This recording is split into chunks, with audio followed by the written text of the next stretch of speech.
예배란 무엇인가? 9번째 시간입니다. 자, 우리는 시작하는 말에서 예배 의식 행위가 큰 비중을 차지한다는 것, 지금 현재 예배가 그 부분을 다뤘습니다. 그래서 예배 의식보다는 바로 그 예배 신앙이 먼저 전제돼야 되고, 그리고 또 신앙은 예배를 자동적으로 수반하게 된다. 그런 내용이었습니다.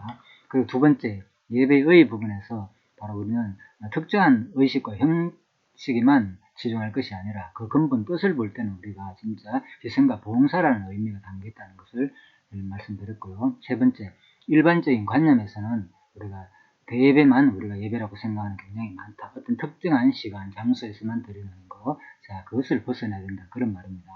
그리고 또 의식이나, 그렇다면 의식이나 형식이 뭐 큰 의미는 없는가, 아무런. 그래서 그 부분도 분명히 보화를 담는 그릇은 의미는 있지만 근본적인 보화는 아니다. 의식과 형식이. 자, 그런 내용이었습니다. 그리고 네 번째, 구약시대 예배는 시대에 따라 점진적으로 변화했습니다. 그래서 이제 족장시대, 국가형성시대, 역대 왕정시대 이렇게 점진적으로 변화했는데, 이것이 뚜렷하게 이제 구약에서 예배가 확실히 이제 그리스도의 모형이 드러나지 않았는데, 점점 가면 갈수록 더욱더 이제 그리스도의 모형이 확실히 드러난다. 이렇게 설명드렸습니다. 그래서 고대 족장시대 예배에서 드러난 그리스도에서 설명드렸고요. 그리고 국가형성시대에서도 바로 아무나 제사를 드리는 것이 아니라 제사장만이 드린다는 것은 장차 죄를 용서해 주실 분은 예수 그리스도 한 분뿐임을 말해주는 걸 볼 때에 더욱더 모든 고대 족장시대의 예배뿐만 아니라 국가형성시대 예배도 전부 다 그리스도의 모형적인 예배를 보여준다. 이렇게 설명드렸습니다. 자, 이번 세 번째, 구약시대 예배 중에서 마지막 부분입니다. 역대 왕정시대 예배를 살펴보도록 하겠습니다. 자, 한 쪽갈로 3번 역대 왕정시대 예배. 역대 왕정시대는 다윗의 아들 솔로몬 시대로부터 예수 그리스도께서 오셔서 십자가에 죽으시기 직전까지를 말한다. 자, 시대 구분입니다. 시대 구분에서 제가 하나 더 넣었습니다. 계속 보충을 제물 종류, 예배자, 제단 형태, 장소만 하다가 이 부분도 넣는 게 낫다 싶어가지고 다 시대 구분해서 같이 넣었습니다. 고대 족장 시대는 바로 창세 때부터 모세까지를 말하는 거예요. 국가형성 시대는 모세부터 다윗까지, 그리고 역대 왕정 시대는 솔로몬부터 예수 돌아가시기 직전까지다. 이렇게 이제 보시면 되겠습니다. 그래서 이 부분도 바로 솔로몬 시대부터 예수 그리스도까지다. 그래서 이제 역대 왕정 시대 구분을 이렇게 넣었습니다. 그리고 솔로몬 왕 시대는 예루살렘에 건축한 여호와의 전에서 제사장들이 제사를 드렸다. 자, 그래서 이제 이 부분이 제일 중요합니다. 여호와의 전이라는 개념. 그래서 제가 이 부분도 진하게 강조하기 위해서 이렇게 따로 글씨를 진하게 했습니다. 자, 그리고 곧 솔로몬 왕이 성전 공사를 마치고 언약궤를 옮긴 다음 많은 소와 양을 제물로 삼아 제자들로 번제와 화목제를 드려 낙승식을 거행케 했다.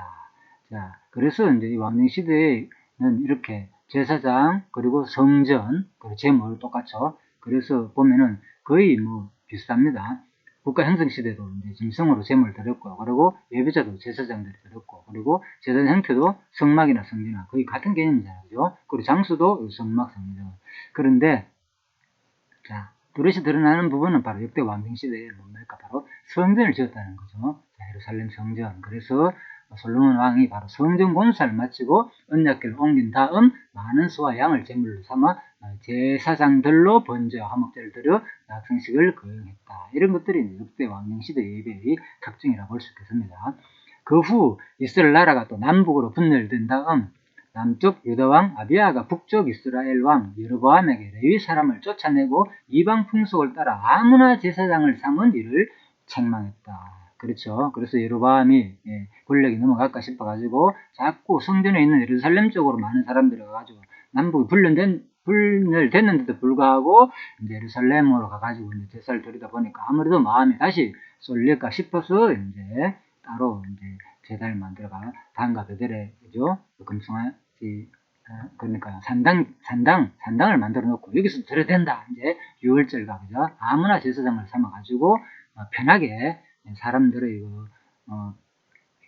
편하게 만들어줬다는 거죠. 이런 것들을 보면은 뭐 그런 거 있잖아요. 우리도 뭐 요즘 수요일날 보면 많은 사람들이 이제 1부부터 뭐 심지어는 7부까지 있는 뭐 곳도 있고 엄청난 교회들마다 예배가 따로 있잖아요. 자기가 원하는 시간대에 와가지고 얼마든지 편하게 예배 드리고 가게 하고 그래가지고 이제 또 일주일 동안 물론 이제 그냥 뭐 그것이 나쁜 개념은 아닙니다. 뭐 편리를 봐가 하는 거지만 그런데 알게 모르게 그 속에는 반드시 주일날만이 그죠? 이렇게 대예배에 참석해야 된다. 그래서 당신들 편한 데서부터 시작해가지고 오후 늦게까지 아무 때나 와가지고 이 예배에 참석하고 가게 되면은 이제 또 마치 내가 이제 그리스도인으로서 예배에 참석한 뭐 그런 느낌을 줄 수도 있잖아요. 그래서 우리가 분명히 그것을 그런 형식이나 의식을 우리가 무조건 부정적으로 보기보다는 편리하게 우리가 그런 모든 것을 활용하지만은 분명히 예배가 무엇인가를 바르게 알고 또 그 의미 가운데서 또 혹시 내가 이런 의식에 쫓겨가지고 결국은 이제 구약에서 말하는 여로보암처럼 이런 우리의 모습은 없는가 이런 것을 한번 우리가 돌이켜 볼 필요가 있지 않나. 그래서 우리가 이렇게 역사적인 배경을 살펴보는 겁니다. 그리고 남쪽 유다는 아론의 자손과 레위 사람이 제사장이 되어 소속으로 성전에서 제사를 드리자 여호와께서 남쪽 유다와 함께 하실 것과 북쪽 이스라엘이 형통치 못할 것을 예고해 주셨다. 예, 그래서 항상 그 예배는 남북으로 갈리는 거죠. 하나님께서는 이미 택한 백성의 예배는 형통하고 택한 받지 않은 그죠?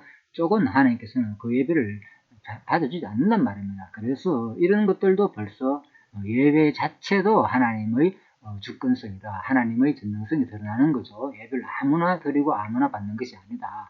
자, 그리고 이러한 제사는 합당치 못한 제사이므로 하나님의 사람에게 책망과 진노를 당하게 되겠죠. 당연히. 그리고 결국 수많은 사람들이 이제 산당 제사를 선지자들이 외쳤잖아요. 잘못됐다고. 자, 결국 북쪽 이스라엘은 아수르에게 멸망을 당하게 되는데 그러므로 남쪽 유다는 히스기야 왕이 저기하여 성전을 수리하고 제사장들과 레위 자손들에게 명하여 제사를 회복하게 된다. 자, 그 결과 남쪽 유다 백성들은 히스기야 왕과 더불어 기뻐했으며 나라도 번영하게 되었다. 자, 예배의 결과가 이렇게 결국 기쁨과 번영까지 나오게 됐다 그 말입니다. 그래서 이제 그 당시 예배의 규모가 얼마나 대단했는지 그죠? 뭐 그 어떤 돌재단 아니면 뭐 성막제사 이건 비교할 수 없을 만큼 규모가 커졌습니다. 성이 완성되면서 그 주변 해가지고 다 예배를 위한 곳으로 활용되잖아요, 그죠? 다윗성과 관련된 예루살렘 성전 규모인 것 같습니다, 그죠? 자, 그래서 남쪽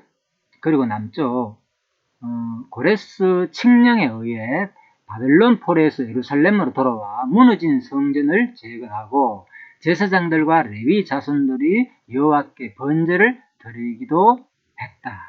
자, 이렇게 이제 큰 예루살렘 성전이 결국은 어떻게 된다고요?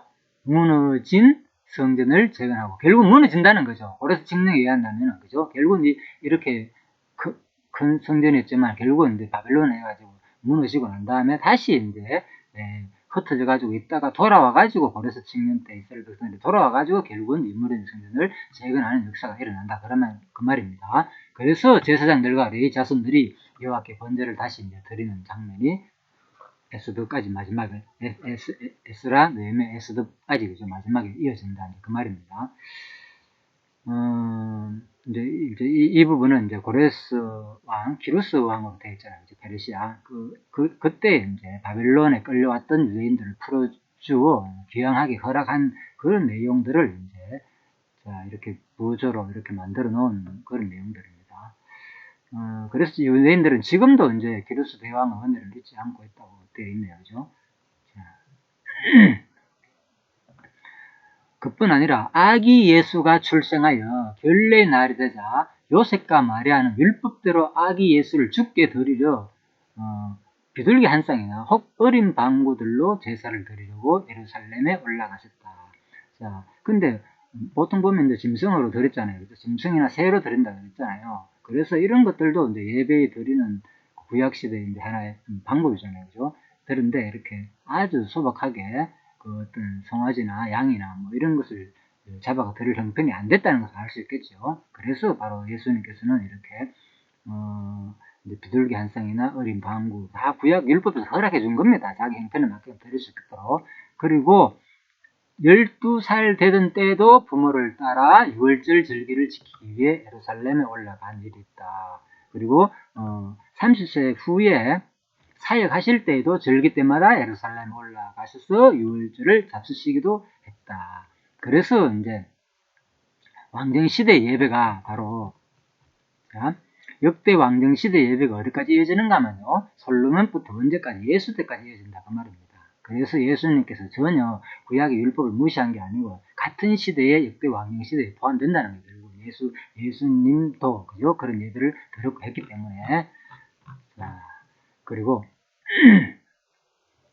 이렇게 솔로몬 왕 때부터 예수께서 십자가에 죽으시기 전까지 역대 왕정시대 예배 곧 제사는 제사장이 예루살렘 성전에서 짐승을 잡아 제물로 드려야 하는 것이 특징으로 나타난다. 자, 분명히 이제 정리를 했습니다. 그래서 이제 이때 보면은 이거는 이제 블로그에서 이제 어떤 분이 한 내용입니다. 자기 글을 이렇게 9년 전 요맘때 일입니다. 이스라엘을 여행하던 중 사마리아인들이 어린 양을 번제로 드리는 엄청난 유월절 행사를 목격했어요. 가면서 이제 여자분인데요. 이제 사마리아에 가가지고 그죠? 요르단 그쪽에 가가지고 이제 이 장면을 목격하고 실질적으로 그때 지금도 유월절을 지내고 있기 때문에 그죠? 유월절 장면은 양을 잡아가지고 이렇게 지금 그대로 행사를 잡아가 드리는 장면입니다. 실제로 엄청난 이제 이런 재단 같은 데다 그죠? 양을 잡아가지고 나눠 먹으면서 이제 절기를 지키고 있는 거. 결론적으로 구약 시대 예배를 정리하면 물론 아까 이 부분을 제가 보여주는 건 지금도 이제 사람들은 아직도 이 율법 제사에 그대로 얽매여 있다는 거죠. 그 말이고요. 먼저 고대 족장 시대 예배는 짐승을 제물로 해서 족장들이 돌로 제단을 쌓아 제사를 드렸다. 자, 이제 정리 부분입니다. 구약 시대 예배. 다음 국가 형성 시대는 행시대 예배 곧 제사는 짐승을 제물로 해서 제사장들이 성막에서 제사를 드렸다. 그래서 제가 이제 이 부분 요걸 딱 읽으면서 사실 이제 이거는 이제 새로 나온 이제 이건 무엇인가 이제 2권에서 새로 나온 2권에서 이제 우리가 이제 알 수 있는데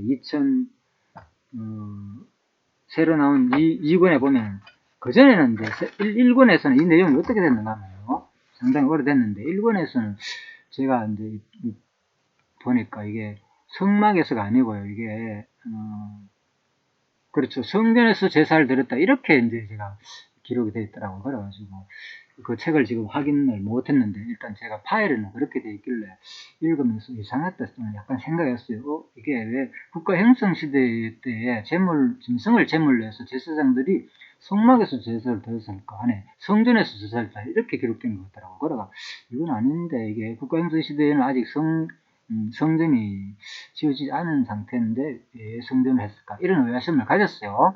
그러면서 다음을 딱 읽는데 역대 왕정 시대 예배에 대한 또 언급이 없더라고요. 그리고 이제 바로 요거 고대 족장 시대하고 국가 형성 시대 예배 끝나고 바로 짐승을 예물로 드린 것은 고대 족장 시대를 비롯한 나머지 시대가 모두 같으나 제사를 드리는 자는 고대 족장 시대만 다르다. 그리고 제사를 드리는 장소는 세 시대 모두 각각 다르다. 따라서 구약 시대의 예배 곧 제사의 형태는 시기에 따라서 민족으로 변화가 있었다는 것을 알 수 있다. 자, 이렇게 되어 있더라고요. 그래서 물론 예전 파일이 지금 보여줄 수 있지만 제가 생략했습니다. 그래서 이 부분이 그 다음 역대 왕정 시대 예배는 이 부분이 없더라고요. 그래가지고 마지막 결론적이면 고대 족장 시대, 다음에 국가 형성 시대, 그 다음에 역대 왕정 시대 정리를 세 가지를 다 하면 좋겠다 이 생각을 했어요. 제가 읽으면서. 그리고 이것도 성막에서 제사가 아니고 성전에서 제사 이렇게 기록되어 있어가지고 이것도 조금 좀 뭔가 잘못됐다 이런 생각을 했어요. 그런데 아무튼 이제 새로 나온 책에 무엇인가 이제 2권에서 이걸 읽어보니까 목사님이 확실하게 제가 읽었는 것처럼 이 부분을 이제 성전을 성막이라고 이렇게 수정을 하였고요. 그 다음에 역대 왕정시대 이 부분도 그대로 이제 세 가지를 넣어놨더라고요. 그래서 참 우리가 그동안 책을 읽어도 이런 것을 제대로 못 봤구나. 참 많은 이제 제자들이 있었고 있었지만 참 이런 업적에 대해서 같이 공감을 하면서 충분히 좀 검토를 하고 이런 우리 자세들이 참 부족했거나 그런 것을 느꼈습니다. 저 자신도 그냥 뭐 강의 듣기 바라고 뭐 얘기하면은 뭐 그러려니 이렇게 생각하고 우리가 뭐 사실 크게 관심을 안 두면은 이걸 어떻게 구분합니까? 그래서 결국은 이제 본인이 결국은 이제 적고 또 본인이 결국은 이제 수정하는 그런 역할을 지금 하게 됐는데 결과적으로는 물론 이제 제가 보기에는 틀림없이 있을 겁니다. 이런 것들은, 이런 내용들은 어딘가에 또 있을 수도 있고, 그래서 우리가 이제 그런 것을 또 발견이 되면은 하나씩 또, 아마 18, 강론집도 저는 그렇게 봅니다. 무엇보다 정성을 들여가지고 마지막 최종판으로 뭐 18권이 완성됐지만 사실 그 기간이 거의 20년을 걸쳐 했기 때문에 제가 보기엔 틀림없이 이런 부족한 부분이 있을 수도 있고요. 물론 1권은 또 새롭게 이제 저자께서 그대로 또 수정을 해가지고 새로 냈지만은 나머지 책들도 보면은 우리가 좀 더 보완하고 그런 내용이 있지 않겠는가 그렇게 생각이 느껴집니다. 어쨌든 간에 그래서 이제 우리가 이런 것을 좀 더 같이 공감하면서 이렇게 되려면 자세히 진짜 본인이 글을 적는다 생각하고 이거를 정독을 하고 읽지 않으면 이런 것이 보이기가 쉽지 않습니다. 사실은 그냥 강의만 들어가가지고는. 그래서 아무튼 이런 관점으로 우리가 같이 좀 해나갔으면 발견되면은 없으면 좀 좋겠죠. 그래서 그런 관점을 해주시면 하는 바람입니다. 자, 그래서 그냥 참고하시고요.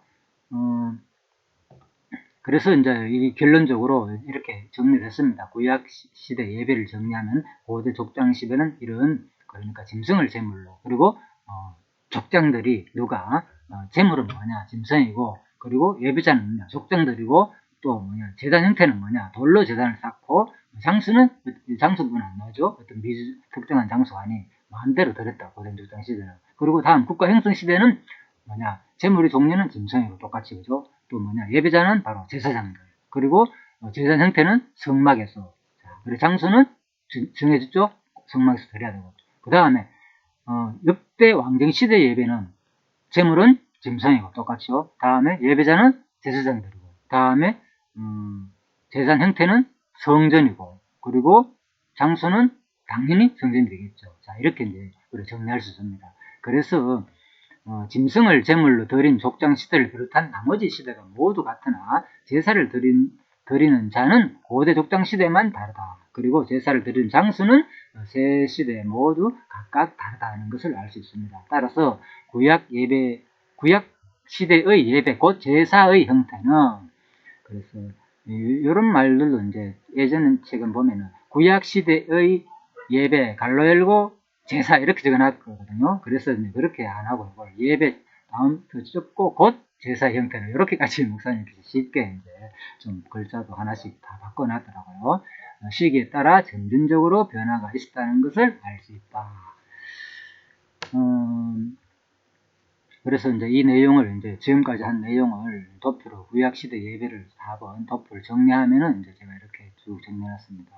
한눈에 이제 볼 수 있게끔 제물, 종류, 예배자, 제단 형태, 장소 그리고 짐승 같고요. 예배자는 족장, 제사장들, 제사장들 이렇게 변화가 됐죠. 고대 족장 시대는 고대 족장 시대가 좀 많이 다르죠. 돌대단이었지만은 국가 형성 시대나 역대 왕정 시대는 성막과 성전으로 바뀌었고 그리고 장소는 고대 족장 시대 때는 미지정이었지만은 아무나 특정 장소에서 마음대로 자기들이 원하는 장소 했지만은 국가 형성 시대는 성막에서 해야 되고 다음에 역대 왕정 시대는 반드시 정해진 성전에서 해야 된다. 특히 이제 역대 왕정 시대가 성전이 뚜렷하게 드러나죠.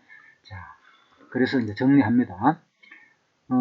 구약시대 예배 곧 제사는 시대에 따라 점진적으로 변화했다. 이는 계시에 대한 점진성의 원리에 따른 결과로 구약의 예배에서 희미하게 드러난 그리스도가 각 시대를 거치면서 뚜렷하게 예수 그리스도께서 직접 제물과 제사장과 성전이 되셔서 온전히 들으실 예배에 대한 모형적인 사건인 것이다.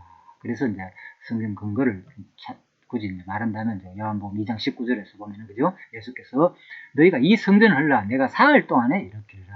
그런데 21절에 의하면 2장 그러나 예수는 성전된 자기 육체를 가리켜 말씀하신 것입니다. 예, 그래서 우리가 이제 특히 역대 왕정 시대에서 알 수 있는 것은 바로 이 성전, 특히 장수나 제단 형태가 확 드러나잖아요. 이때가 생겼기 때문에 그죠? 그래서 역대 왕정 시대에서 성전을 특히 성전에서만 드려야 되는 거, 지정된 장소에서, 물론 짐승과 제사장도 똑같습니다. 자, 이 모습은 바로 구약의 모든 예배 형태, 우리가 살펴본 대로 구약의 고대 족장 시대의 흐름의 모든 시대적 변화의 과정을 우리가 쭉 살펴봤는데, 그렇죠. 시대적 변화의 흐름을 제가 여기서 빠뜨렸네요. 나중에 다 말씀드렸습니다. 그래서 살펴봤는데, 바로 이 모든 것들은 누구에 대한 얘기냐. 그래서 제물도 마찬가지고, 예배자도 마찬가지고, 제단 형태도 마찬가지고, 장수도 마찬가지고, 특히 역대 왕년 시대에 드러나는 것은 바로 뭐라고요?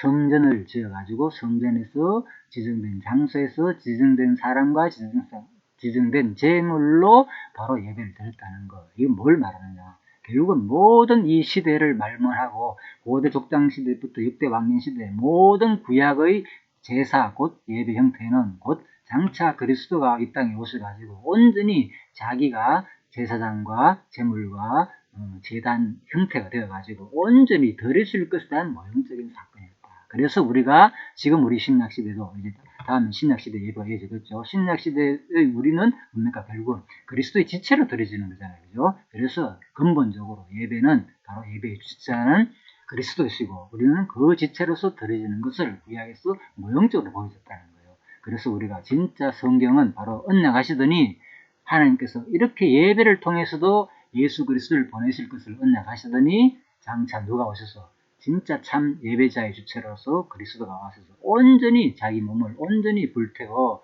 드림으로 말미암아 가지고 그대로 성취됨으로 바로 누가 하나님은 언약대로 이루시는 여호와를 계시하는 내용이 모든 구약의 예배 곧 제사 형태였다는 것을 우리가 알 수 있습니다.